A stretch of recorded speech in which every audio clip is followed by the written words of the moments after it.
हाथरस का मामला है, उसमें एक याचिका सुप्रीम कोर्ट में दायर हुई थी। उस याचिका पर क्या निर्देश या आदेश सुप्रीम कोर्ट ने आज जारी किया है? आज माननीय सर्वोच्च न्यायालय की ऑनरेबल चीफ जस्टिस साहब की अगुवाई में तीन जजेस की बेंच थी। Honourable chief justice of India उसमें अगुवाई थे चीफ साहब। उन्होंने जो एक विशाल तिवारी के द्वारा पिटीशन लगाई गई थी पीआईएल के माध्यम से, इसमें उन्होंने साफ कहा कि घटना दुखद है, सब लोग इससे कंसर्न रखते हैं, लेकिन इस संबंध में हम कुछ भी एक्शन ऑर्डर इस तरह का नहीं करेंगे। आपको जुरिडिक्शन के हिसाब से जाना है तो आप हाई कोर्ट जाएं, हाई कोर्ट लेके जाएं और वहां जाएं, वहां करें। यहां इस आधार पर नहीं बनता। उत्तर प्रदेश सरकार अच्छे तरह काम कर रही है, एसआईटी जांच कर रही है, जांच एजेंसियां काम कर रही हैं, पूरी तरह से सद्भावना है, लेकिन इस तरह के पीआईएल वाला मैटर नहीं बनता है, क्योंकि आप कोई कंसर्न पार्टी नहीं है, पर्सन नहीं है, कोई इस तरह का नहीं है।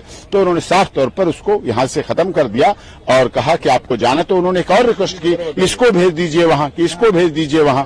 तो उन्होंने कहा है कि नहीं, आप दूसरे लगाना चाहें वहां लगाएं, यहां से हम इस पर कुछ नहीं करेंगे और किसी तरह का कोई एक्शन, कोई ऑर्डर पास नहीं करेंगे। ये हमारी सत्य की जीत है, क्योंकि हम शुरू से कहते आ रहे हैं इस घटना में षड्यंत्र हुआ है, साजिश हुई है, और उस साजिश के तहत नारायण साकार हरि को, सनातन को बदनाम करने की और भारत और उत्तर प्रदेश सरकार के प्रति भी साजिश थी। उत्तर प्रदेश सरकार को भी अस्थिर करने का मामला था। इस पर माननीय सर्वोच्च न्यायालय की ये मुहर है, सत्य की जीत है और कानून की जीत है, संविधान की जीत है, भारत के संविधान की। है विशाल तिवारी, उन्होंने क्या प्रेयर की थी, क्या उनकी मांग थी सुप्रीम कोर्ट? उनकी बहुत याचिका थी, वही सब चीजें कि जो है तो अनर्गल, क्योंकि जो लगातार इस तरह से किया जा रहा है। नारायण साकार हरि ना तो एफआईआर में है, ना एसआईटी की रिपोर्ट में है, ना वो घटनास्थल पर थे। 30 से 35 मिनट पहले वहां जा चुके थे अपना समापन करके, फिर भी ऐसा उनके लिए इम्प्लीकेट करने का, कुछ राजनीतिक दलों की साजिश, कुछ सनातन धर्म को बदनाम करने की साजिश, जो चाल षड्यंत्र चली जा रही थी, जिसके लिए पॉइजनिक स्प्रे किया गया, लोगों की मौत हो, हादसा बनाया गया